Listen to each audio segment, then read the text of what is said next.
Morning, guys. No, afternoon. 12:05. Morning. Afternoon, guys. Good afternoon to you all. How are you doing? Good to see you again. Thank you. I can see this week. It's good to see me again.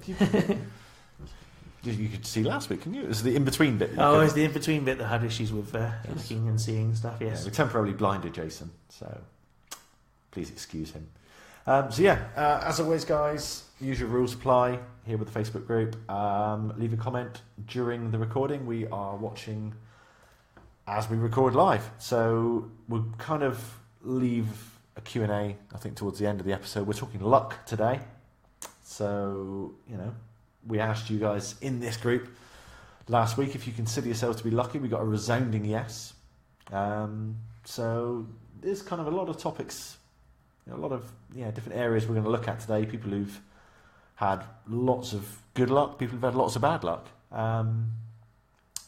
and the way that they think about luck. I think that's the key thing. So we're going to crack on with the episode. As I said, always leave a comment in the thread. Let us know who you are, where you are. Let us know that you're listening, that you're watching. And if you've got any questions, we will tackle them at the end of the episode. We absolutely will. Cool. So hey everybody, and welcome to episode 13 of the Big Idea podcast. And today's topic is I should be so lucky. Lucky, lucky, lucky. I should be so lucky in business. See, it could work out. It could. We might even need to edit that. Yeah, Lee, can you put some background music on that, mate? That'd be really good.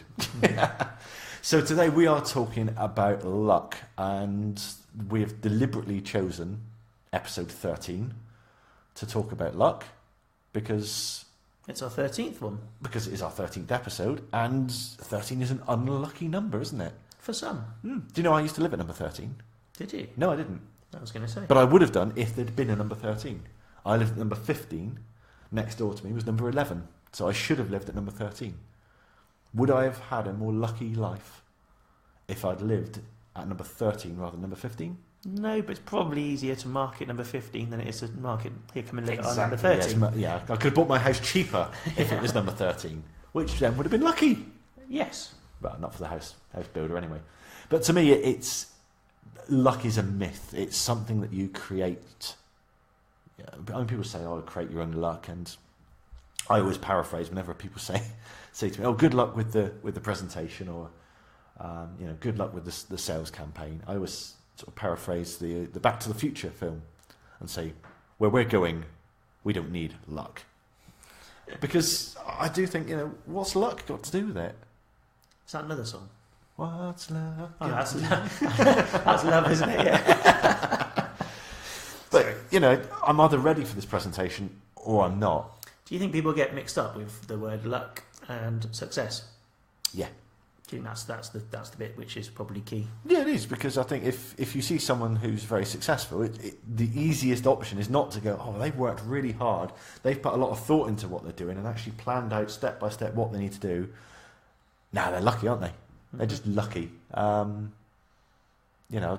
posted a quote on our Facebook page the other day from Mark Cuban. And it was something along those lines of, when you've had 10 years of working hard and all the hard knocks and breaks that go with it, and you finally had a bit of success, then everyone can tell you how lucky you were. Do you consider yourself to be a lucky person or an unlucky person? No. Yeah. Neither, to be honest. See, I don't. I think luck happens. So good things happen to you, bad things happen to you.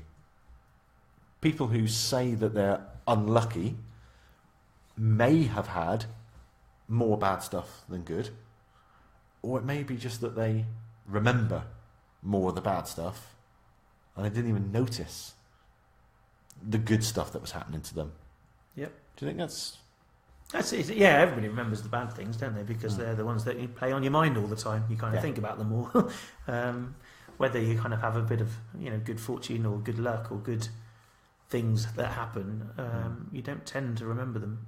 Well, it's like the old confirmation bias, isn't it? Whereby you tell yourself a story and then you agree with things that confirm that biased view you have of life. So I'm an unlucky person. I never win anything. We went to you ran a charity event last month, didn't you? There was a raffle as part of this, and I was sat on the table with certain members of my family, who uttered the line, "Oh, I never win anything."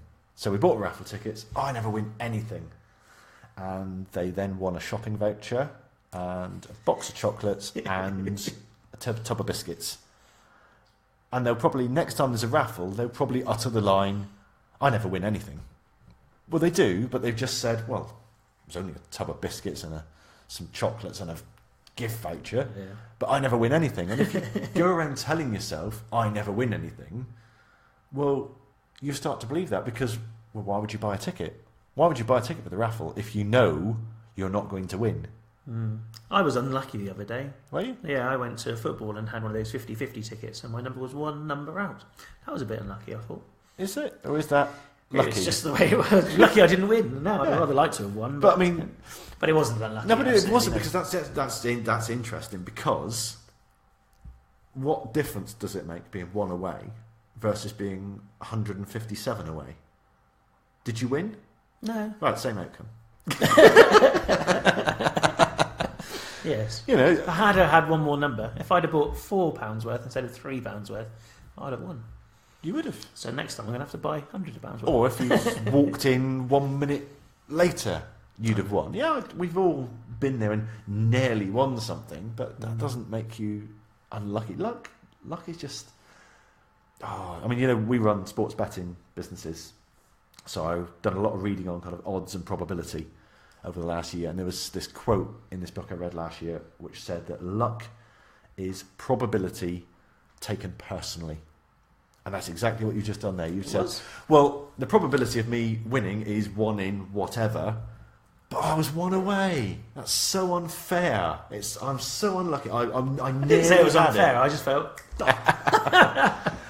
Oh, but you've obviously with the charity stuff, you've organised lots of raffles. You've seen this happen all the time. Oh, fix. Takes me back to, actually, I did one at school, and it was, I think it might have been Christmas Fair or something like that, but we had, the first prize was an Xbox, and all the children had their tickets in assembly, because we drew it in assembly, and they all had the tickets, and my son Ben was I'm having this, this is mine, I'm going to win this, it's going to come out, I've got my ticket, so I'm going to win, and then didn't, and he was gutted, and he didn't quite get the idea of how it worked, but he thought, I've got my ticket, I'm going to have mine voted out, so yeah, sorry, but he didn't feel very lucky that day. That's right. It was a good example, a good opportunity to explain probability to him. And it was, and I did, and that was good. He wasn't so disappointed at the chocolate one at Easter, so that was all right. There you go. See, so the other thing we need to talk about is whether you're lucky, your luck, good luck or bad luck, is caused by certain events. Mm-hmm. So, Rob, our erstwhile marketing producer boy, Rob. expert, has accompanied us to several Plymouth Argyle matches this season. Plymouth Argyle, by the way, are doing very well at the moment. They're in flying high in League Two. They're second at the moment. Would have been first if we didn't take Rob. Well, that is the issue, I think, because quick shout out, Rob. How many games have you been to this season? 5 or 6. As I say, we are second in the table. So, how many wins have you seen in those 5 or 6 games, Rob? None. 0. So clearly, Rob is the common denominator here. Mm-hmm. So, Derek Adams, if you are listening to this podcast, which I know, obviously, as a Plymouth Argyle manager, you're bound to be, I would suggest that you just ban Rob, because clearly, you know, I mean, we took him along last week. We were sat there, we were winning. We were 2-1 up with 2 minutes to go. Mm-hmm. And then Rob pipes up. I won't tell you what he said in the first half. No, go on, I will. Go on, just tell us, John, because now we're going to want to know. So we're 1-0 up in the first half, and a certain marketing person says, do you know what, I reckon if they get a second go by half-time, we'll win this 5 or 6-0. Yeah, 3-2 we lost. Cheers, Rob.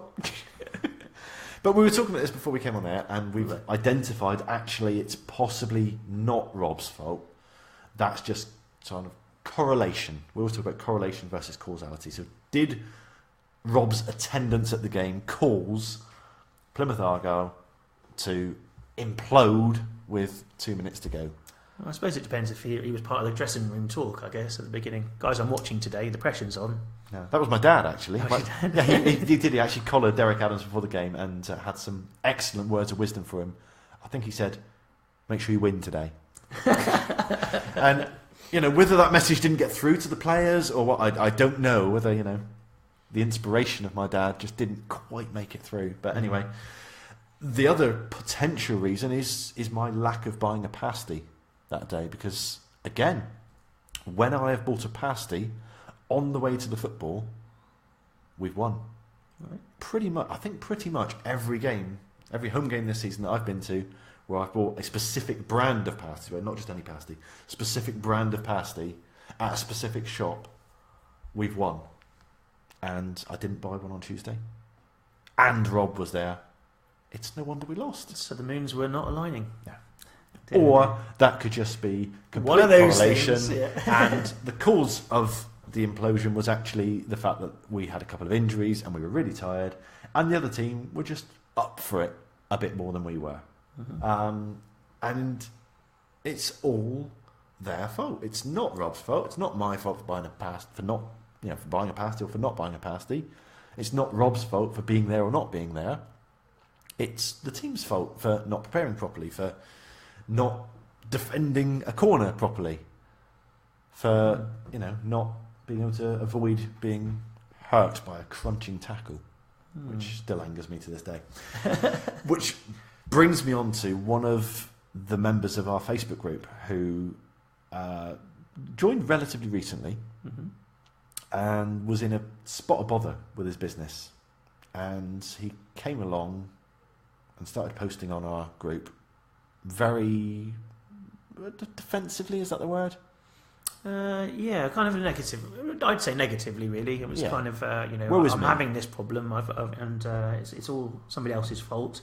He actually did say it's not my fault. Yeah, it's not my fault. This thing's happened. This has gone wrong. This has happened, and it's. I've been screwed over. I really was looking for this to be my golden nugget. It was all working out really well, but something beyond my control happened, and it's all going down. Yeah, I've fallen out with the supplier, and he now works with someone else, and it's not what you know, it's who you know, and it's not my fault. Woe is me, and it's completely out of my hands. I've just been unlucky. Well, actually, no, you were very much just within your comfort zone. You were doing what you knew.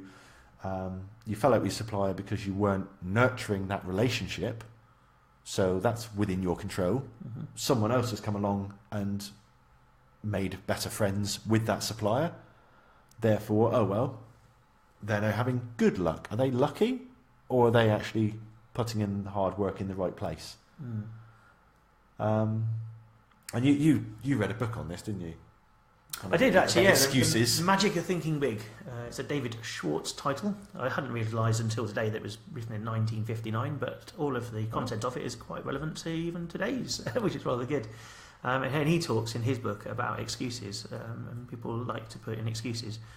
I think one of the things we say kind of winners or successful people find solutions, whereas losers kind of find excuses, and that's pretty much it. So I've just had bad luck is just one of those excuses, really. Yeah, I mean, we tried to help this guy who was in our group, and lots of the other members of the group also offered help. They offered website critiques, and literally, let's talk through what needs to happen. Let's look at where your business is, and he's just ignored all the offers of help. He had a lot of experts offering to basically give him free help to sort his business out, but he would rather say no, I don't need any help because I'm beyond help. It's not my fault. It's all other people's fault. The world is against me. It's completely unfair. No, toys were well and truly out the pram. But you say it's that excuse, making kind of excuses. So you can conquer the excuse certainly of having bad luck by getting better prepared and creating your own luck. And I know we talked about that as some of the members of our group kind of said, "Oh yes, I've just been better at identifying those lucky opportunities and working with them and kind of things. So it's all about kind of preparation a little bit, isn't it? So you can have a look at what other people are doing in terms of what they've done in order to get to their good luck or their success, if you like, and you'll find that actually they haven't had something random happen and that's given them that luck or that success. They've actually put in the hard work, they put in the preparation and then the planning, and that's producing the success, or at least giving them the environment that they're able to produce that success in. It's like you must have seen this like motivational image before of the iceberg, and you've got this massive, the bulk of the iceberg is underwater, and that is your preparation, that's your planning, that's your hard work, that's your 16-hour days, that's your networking with one person, that's all the hard work that goes into it, and then the little bit sticking out at the top of it, that's the success that people see. And I think that's the case there, isn't it? That's it. I mean, so we've looked at what successful people are doing. So those which are having bad luck and why they're down on their luck, so to speak. What's caused that. So in our person's experience, then it is the fact that he didn't nurture that relationship with his supplier. So he's without that relationship, and people do business with people, obviously. Without that relationship, it was able to meld away, and he went with somebody else to sell his products for him, sort of thing. So that's kind of one area, but also looking competitively and all of the other things which there's a few areas which went a bit adrift for him. I would argue were easily salvageable in order to continue and to do something with that. If the desire was there. If the desire was there, absolutely. Yeah. And the headspace, I think, his mentality was just not conducive to actually running a business. He'd given up. That's pretty much it, yeah. And I think if you look at people who are successful, and those people that if when they receive a setback, not bad luck, when they receive a setback, then he learns what he has to do to make that right, and then goes out and does that too. But when somebody who's perhaps not as successful does that, he thinks actually I've lost on that one, or I'm losing. I'm just unlucky. That's the way life is. I'm not going to learn anything from that, and it's like, oh well, that's a bit of a shame, and I'll go back to doing back into my comfort zone, and I'll do what I can do. Otherwise, it's learning the lessons that are there, aren't they? That say the clues are there. Yeah. And the other thing you can do is obviously don't hang around waiting for something good to happen. Don't be wishful thinking. Don't be a dreamer. Go and make that happen, and you can kind of do that with knowledge, and you can do that with preparation, and you can do that with lots and lots of different strategies in order to set yourself up for that success, rather than just waiting for something good to come along. You can put your £1 or £2 now it is on the UK lottery. It may or may never come up, might it? But lots of people do that. So many people for their that life. is their route to success, isn't it? Whereas others do a lot of hard work, read about things, learn about things, and copying others that are doing things successful and being and doing those things, and that's what making their luck. And I think that's where a lot of our people in our group kind of said we actually make our own luck. Yeah, exactly. I mean, we've made it in kind of 17 minutes now without the famous Gary Player quote. Gary Player, famous golfer, was once asked, how come you're so lucky? And he replied, well, seems the harder I practice, the luckier I get. Absolutely, yeah. And all the Olympians are all the kind of the same, aren't they? I know we've talked about rowing and making the boat go faster and things like that, but they train for 8 hours every day, getting those things in place and putting everything in the right thing so they can actually succeed in their racing. Yeah. And that's the same for anybody who is successful in any field. So it's like you said, winners find solutions, losers find excuses. So that was a book you read. I read a book on financial trading called What I Learned Losing $1 Million. That's Losing $1 Million. It's co-authored, and as with all co-authored books, I can only remember one of the names, and that was a guy called Jack Schwaber. And Jack was actually the main protagonist in the book, and basically he was almost like a Nick Leeson type. So he was a commodities trader who had quite a lot of success, and he made several $1 million at a very young age, working for an investment house in the States, and he basically believed his own hype. So he thought that he was like Gordon Gekko in Wall Street, or Jordan Belfort in The Wolf of Wall Street. He was Mr. Midas touch. All I've got to do is pick a stock. I'm the expert here. I know what I'm doing, and it will just turn to gold. And what he actually learned by losing that $1 million was No, I didn't. No, I wasn't. What happened was I got lucky. I made a decision, and then luck happened, and I was right. Hey! But again, correlation or causality, did I win because I made a good judgment, or did I win because I was lucky? Mm-hmm. The member of our group, did he have a little bit of success in business because he makes really, really good business decisions, or did he just get lucky and find a supplier and found the market and, oh, I'm making some money here? Mm-hmm. And it wasn't until Jack Schwaber started losing money that he actually realised that, oh, well, that's the same decision I made here. Why is that now not working? Nothing wrong with my decision making, because my decision making is fine, because I'm, you know, clearly the market's changed. Yeah. And eventually he realised that, well, no, actually, I didn't know what I was doing. I got lucky. And I needed to recognise that that was luck, not judgment. And you need to know the difference. An example he gives now is, well, if you study Warren Buffett and George Soros and, you know, a multitude of different successful investors over a prolonged period of time, well, surely you should be able to come up with the strategy for investing, because they've all made money. And he said, well, actually, then the way they've all made money, the only thing they've got in common is they're not all in the market at the same time. So one will buy us, you know, will go long on a stock, one will short a stock, one will be on property, one's in tech. Well, how are they all making money? Well, it's quite simple, really. When one of them's going long on tech, the other one isn't in the market.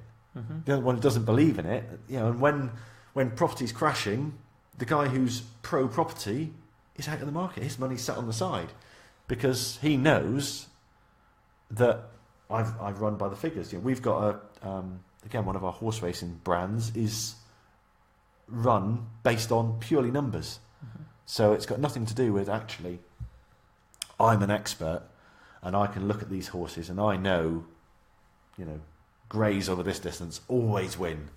And we, you know, a lot of our customers do talk in that way. You know, whenever we hit a poor run of results, which happens because it's stats, it's numbers, we'll get comments along the lines of, oh, I don't know why you're doing that. Let's, you know, you should back this sort of race or that sort of horse. And then we'll dig through the numbers and say, well, actually, our stats for the last 7 years would disagree with you there. But again, they've got this little story they tell themselves along the lines of, well, my experience, my confirmation bias says that I've watched 7 races and I was right in all these 7 races, so clearly my strategy's right. Well, for those 7 races, yes, it was. Mm-hmm. For our 7 years of data, no, it wasn't. Hey, if we went back and analysed 70 years of data, you might be right, I might be right, but there's no way of knowing without going back through all that data.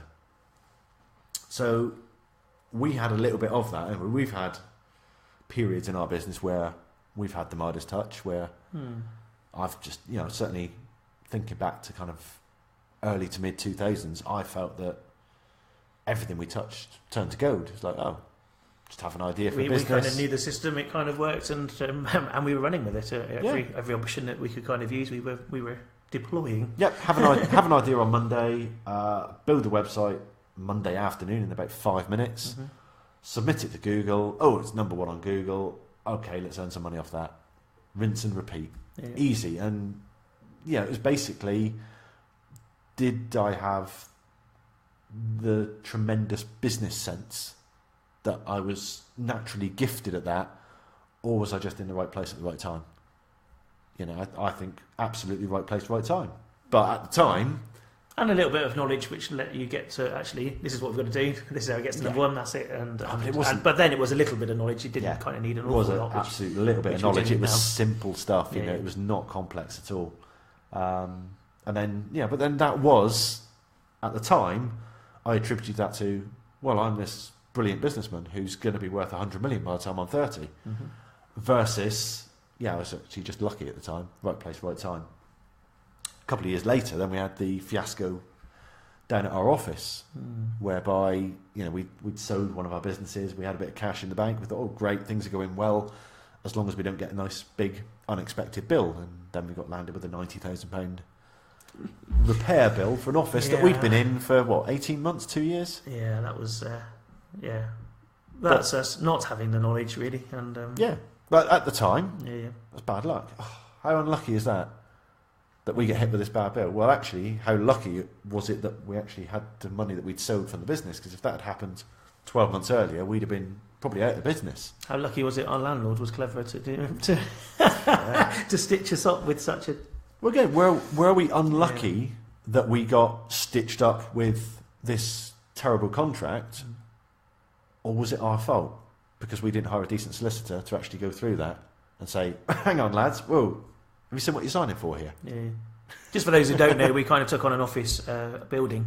Fully repairing these. Fully repairing. It was from people who were using it as an office beforehand. Most of the building wasn't used, and the top half of the building was pretty much as it was when it was a house, and the copper stuff and asbestos and whatever else was all in the top half of the building. But we never used it. The guys before us never used it either.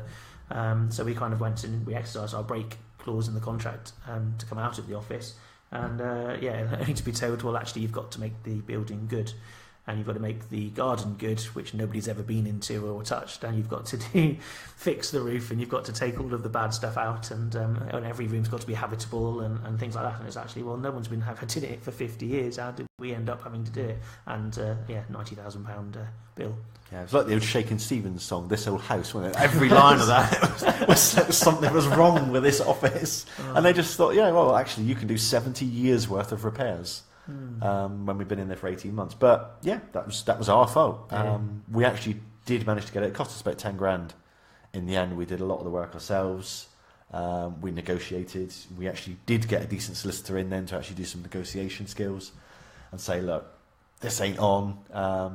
And we got the cost in. It cost us about 10 grand, but hey, that was a lesson learnt.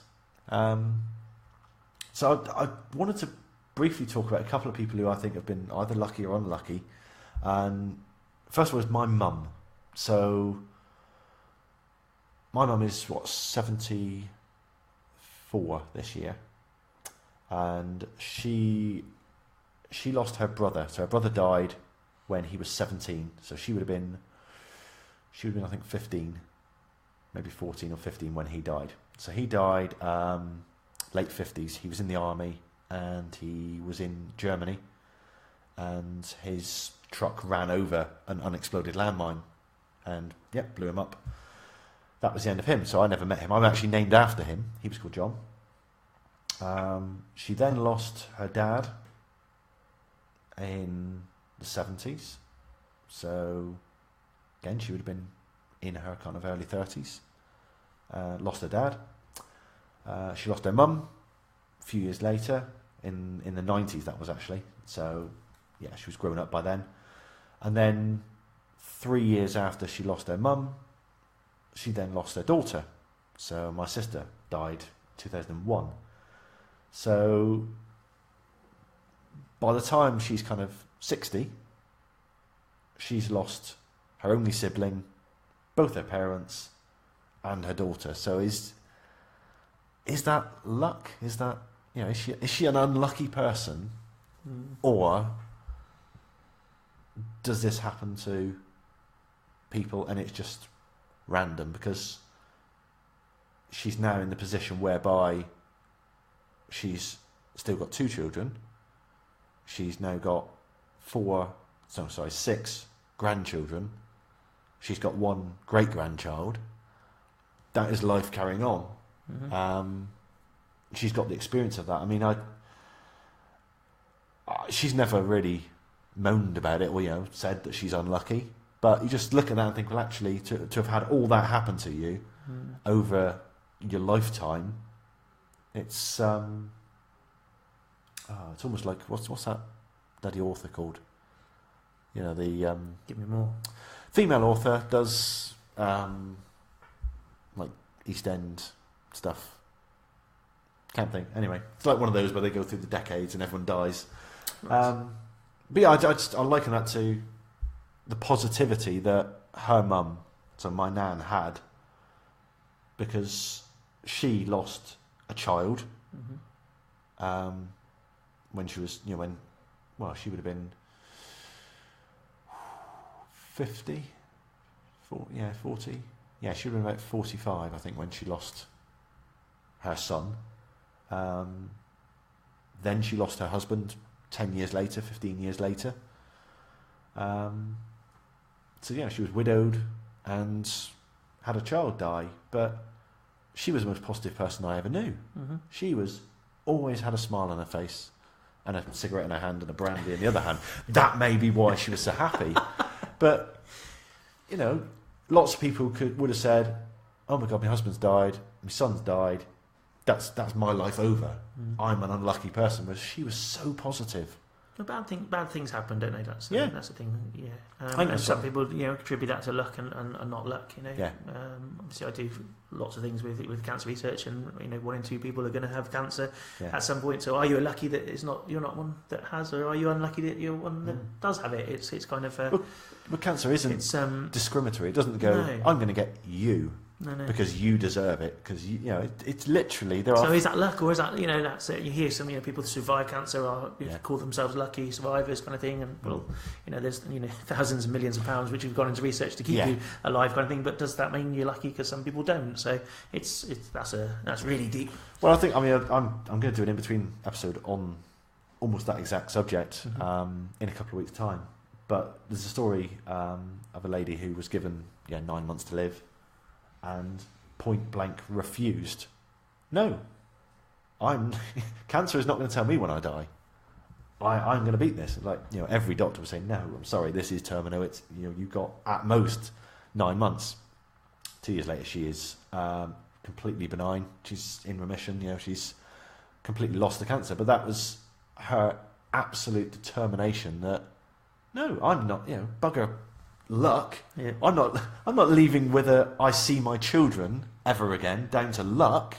I'm going to take matters into my own hands. Another book we've read recently, Nick Vujicic, for those who don't know, he's an Australian guy who was born without limbs, so he's got no arms and no legs. And very, very emotional, very intense book, wasn't it? This chapter in particular there that's very, very intense. I listened to it on audio, and it's the first time I've ever listened to an audiobook where the author is like breaking down in tears and almost unable to actually read the script that's in front of him. And he's describing how as a child he tried to commit suicide because he felt that why has this happened to me? Why does God hate me so much? Why have I been so unlucky that this has happened? And surviving, surviving that suicide attempt was almost a turning point in his life to think, well, actually, I've got to have a purpose. I mean, he's a very religious person, so he kind of attributes a lot of this to God. And, God's given me this infliction for a reason, for a purpose. And he decided that his purpose was to save others who are in a similar situation, those who feel helpless. He's out there now inspiring others. He's a public speaker. He goes skiing. He goes swimming. He goes surfing. He had some record for surfing, doesn't he? Like most 360 flips on a surfboard or something like that. Something like that. But he now, in his early life, he thought he was very, very unlucky. And he used that word a lot. He said, I was so unlucky. Or he felt that he was unlucky. But then, at one point in the book, he said, I now consider myself to be incredibly lucky, he said, because, yes, it was bad luck, if you like, that I was born without arms or legs. But I had all that bad luck in one hit at the start of my life. He said, and since then, I've had nothing but good luck. He said, I've not been subjected to torture. I've not been raped. I've not had the murder of a loved one in my family. I don't live in a war zone. I had all that bad luck up in one hit, and ever since then, I've been so lucky, and I'm lucky now to be able to do what I do. And, he's like 40 years old now. He's married with kids, living a life that he absolutely loves.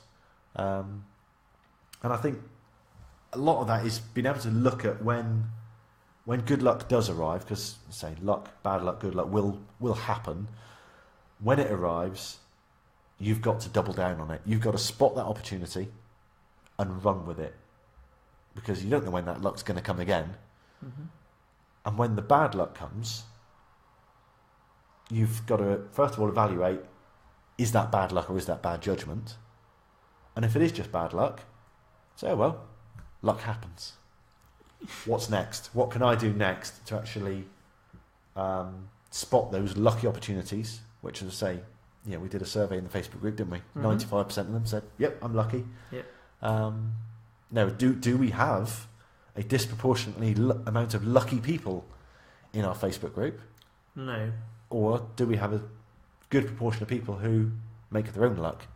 We do, and I think making your own luck, and take the chap you've been talking about. Really, it's about having some belief, and his belief came out of God. To be fair, but then once he discovered that, it became about himself and actually his own self belief. He then became confident. He did and realised what he's about. So your self belief and your confidence is much bigger influence, I think, on your luck and creating good luck for yourself really than not really. Once you've kind of got both of those. And some persistence, and that's also really important. And I'm guessing he found that out without his arms and his legs. He had to be persistent. Very persistent. How do you stand up when you've got no arms and no legs? Exactly, and climbing into a chair, feeding yourself, changing getting changed, going to the loo. Everything becomes obviously a challenge which you have to live. So yeah, persistence, and that again brings itself into success. So a bit of self-belief, a bit of confidence, and I think our group on Facebook have people who are naturally confident and have their own self-belief because they're in business and they have been doing fairly well and looking to grow and things, but that's where they're kind of getting that positive vibe, if you like, or positive mindset in order to think, actually, I'm a lucky person because I've had all these things that kind of happened. Well, I think they know as well that good things or bad things, if they want good things to happen in life, well, they can go and take action to make those good things happen. They're not sat there going, well, the only way I'm going to get out of this dead-end job is if I win the lottery. They know, well, actually, if I want to get out of this dead-end job, then I've got to train in a skill, I've got to set up my business, I've got to learn the processes, and I've got to get out there and market it. They actually know, well, actually, there's the goal I want, here's the steps I'm going to take, I will get there. I'm not reliant on luck. Where we're going, we don't need luck. No. Where we are going is to have a tool of the week, and this week I have got a tool of the week for you. Have you, John? Is that because I was rubbish last week? It was because you completely forgot to come up with one last week. Well, last week I kind of thought, yeah, okay. So what have you found, John? So I have always been a strong proponent of listening to audiobooks and watching YouTube videos and everything like that, and I've quite often mentioned to a few people about listening on multiple speed. Mm-hmm. So with Audible and with podcasts, for example, you can listen on 1.25, 1.5, 2 times, at some cases, if you can get away with it, 3 times speed. Mm-hmm. But you can't always do that with videos. So you get a lot of videos, I'm not sure it may be the case with these videos on Facebook, that you can only watch it at 1.0 speed. You can't speed them up. Well, what a waste of time that is. Mm-hmm. Until I discovered this little tool called Video Speed Controller. Right. Now, this is a Chrome extension. So you just plug it into your Chrome browser and you can then speed up any video. Okay. So if you're watching, say you want to watch some webinar that someone's put together and it's a 45-minute webinar and you're thinking, I could get this done in like half an hour if I could just listen on 1.5 speed. Mm-hmm. No, you can. You can literally just speed them up. Can you slow them down for when we're talking too quick? Oh, no, we don't talk too quick. That's good then. That's good. That's the other thing, is because if you are listening on 3 times speed, then we're going to talk really, really quickly just so we can't understand what we're saying. And then we're going to talk really slowly. So I hate it when people do that. Yeah. Anyway, that's good. So that's my little tool of the week. It's called Video Speed Controller. As always, we'll drop links to that and everything else we've talked about into the show notes on the website, which is bigidea.co.uk/podcast. Mm-hmm. And we've been talking all this day about our Facebook group. We have. There are lots of people that are in it and lots of advice that we're kind of giving out in it. So guys, if you're listening and you want to join in on that action, that's bigidea.co.uk/Facebook. It's a group, so we'll approve you straight into the group, and you can come in and join that conversation. You can also get to watch us live there too, because Hello. every podcast which we record, we actually record live, broadcasted via our Facebook, so that's in there too. So that's bigidea.co.uk/Facebook. Yes, and you might even be able to speed it up using the Chrome extension. So there you go. Cool. We'll be back next week with another episode of the Big Idea Podcast, where once again we will be sharing some nice, simple, practical ideas to help your business grow. So we'll see you next week. Bye-bye. Bye. Go. So how was that, guys? Ba-ba-bum. Oh, 8 comments. 8 comments. I was just about to say we couldn't see any come up on the live. No comments whatsoever. We've got 8 of them. Let's open them up. Right. So scroll to the top. Come on. How do we get to the top? Oh, I can't read that.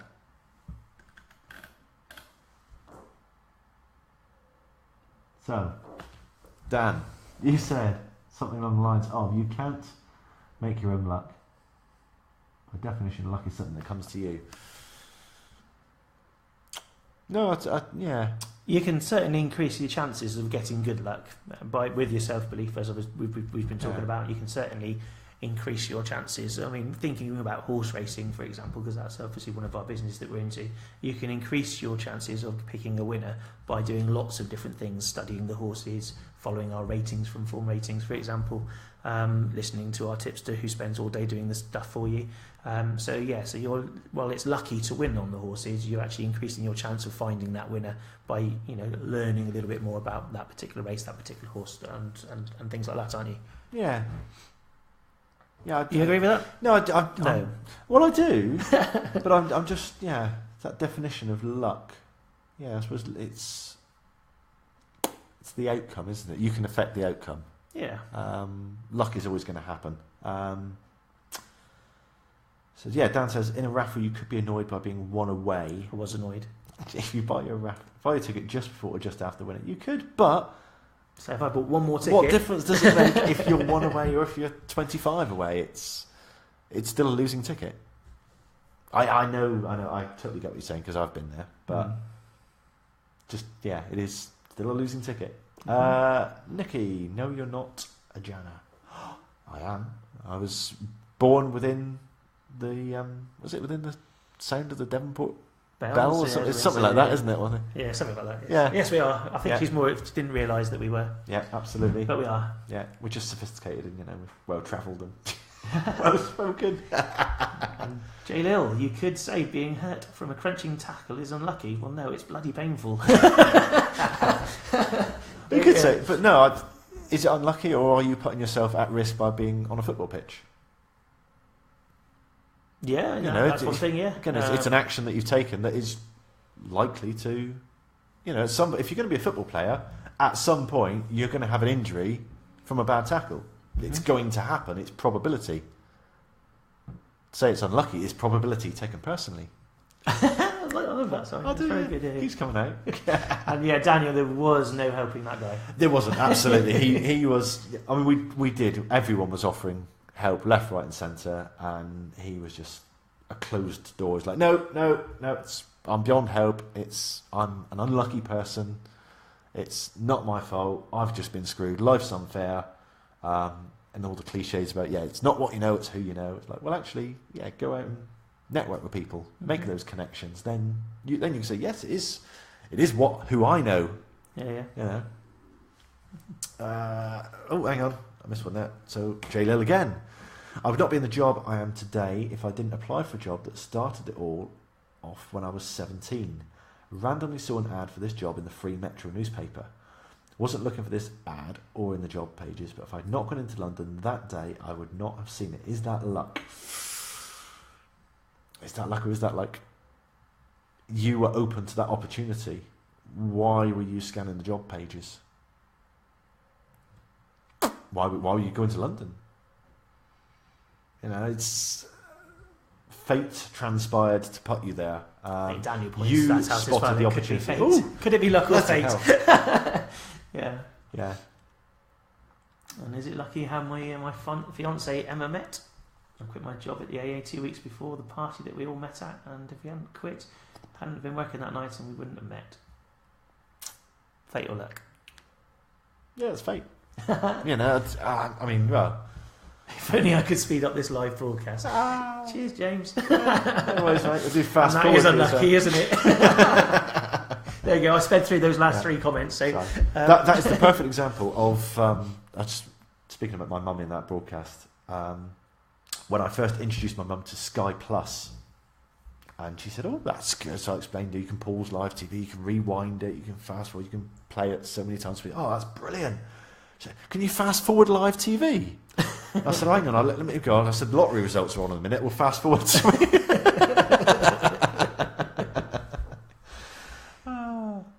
There we go. So yeah, any more questions, guys? We'll stick around for just a few seconds more, just in case you've got any more questions or any more comments on luck. So yeah, we've been quite lucky over the years, haven't we? Yeah. I think it's. But again, we've spotted those opportunities, and sometimes we've taken them, and sometimes we haven't. And I think, yeah. I think that if there's one thing to take out of this video, it's almost that there is no such thing as luck. Bad things happen, good things happen. Sometimes you're fortuitous, sometimes you're not. And you do have to make it happen. I mean, take the lottery example. You've got to be in it to win it. And if you don't put your pound in, you've got no chance of winning it. So you're not going to be You're not going to luckily win the lottery by not taking part. So it's you've got to put something in, haven't you? Yeah, absolutely. So you're making your own luck. Cool. Oh dear. So how many times did we contradict ourselves during that? Then maybe a couple of times. I don't know. But no more than usual. No more than usual. It's great to have a chat and discussion. It is. Guys, we're going to see you next week. We'll catch up with you during the week. Any questions about your business that you'd like us to help with or like our group to help with, then please put them in the Facebook group during the week. Anybody that you have that may well benefit from what we do and some of the help that we can be giving in the group, please add them into the group as well. That's nice and easy via the add member box at the top. And I think that's it for us. Yeah, that's it. I'm calling a close to it. I'm good, aren't I? Yeah. Okay. So you can say the first goodbye then, because I always say the first one. You do, yes. Well, from me, goodbye. That's it. And from him too. Goodbye. Cheers, guys. Bye-bye. Thank you. Bye.